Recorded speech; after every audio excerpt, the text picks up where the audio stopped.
What's going on, YouTube? It's your boy truthfactstv. If you ain't already did that, man, hit that like, comment, subscribe button, man. We gonna get right into this thing. We ain't gonna take no more time off. Let's get. Joan of Arc was born between 1412 and 1431. She was a saint of the Roman Catholic Church. She was also the brave French national who led the French to victory against the English occupation forces during the war, later named the Hundred Years' War. Right, so I'm going to give y'all a little backstory on Joan and her family. So Joan and her family was poor. Well, back then they were known as peasants. So Joan never really had a chance to learn how to read or write. But luckily, Joan had natural shrewdness, So in her upcoming years, she was skilled in many arts such as spinning and sewing, right? So at the young age of 13, Joan believed to have heard voices in her head from various saints directing her to go see the Dauphin, son of Charles VI, to help secure the throne of France at 13. For her to even want to take them steps, to even want to go and put her life in danger for the people is just already, things that we should already look at towards people in general who want to go about things and prove themselves to people who kind of, in the long run, it ain't good for your health. And y'all will see what I mean a little bit more in the story. But, Joan grew up in troubled times. In 1422, both King Henry V of England and King Charles VI of France died. King Charles V. They signed a treaty at Troyes in 1420, and under those terms of the treaty, Henry was to succeed Charles as King of France, which would be Charles VI. So when that time, Joan was able to persuade the local commander to lead her through the English lines to see the Dauphin at Chinon. Once arriving, Joan was able to recognize him, even though he was disguised. This in Joan's eyes was proof of the saints in her mind telling her to conquer the mission.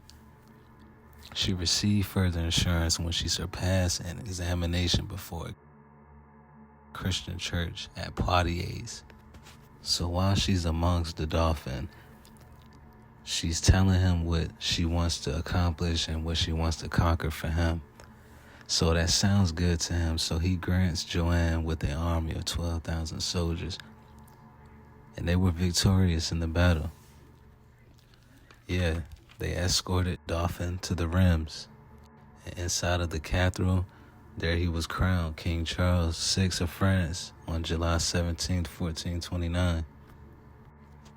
But as the days come, King Charles had come more and more, let's say, unenthusiastic about fighting for the English people. He had abandoned his plans to attack Paris, which Joan opposed to that because there were already plans made when Joan wrote the Duke of Burgundy, proposing him to make peace with the king and to withdraw him from the Roer fortress in the upcoming months. On her way back to the town of Compiègne, where Joan was captured. So in her trial beginning on January 13, 1431, it was presented to the bishop the statements which were taken in Lorraine. Even though Joan was sworn to tell the truth about everything, Joan has always stated that she will not reveal the ideas and words she had actually told Charles. She made a lot clear with implying she will not actually tell the truth about anything, so that made things transpire into extra security and constant overseeing from the guards at the castle. Eventually, they would find Joan guilty of being a witch.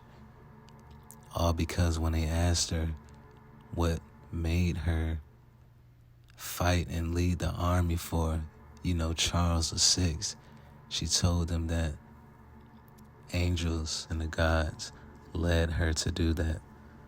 Well, told her to do that in her mind. But it's so crazy, as all of this was going on, King Charles never stopped anything. He never intervened. He never tried to save her. Everything she did, sacrificing her life, putting it on the line for the, greater deed of everything that was going on then.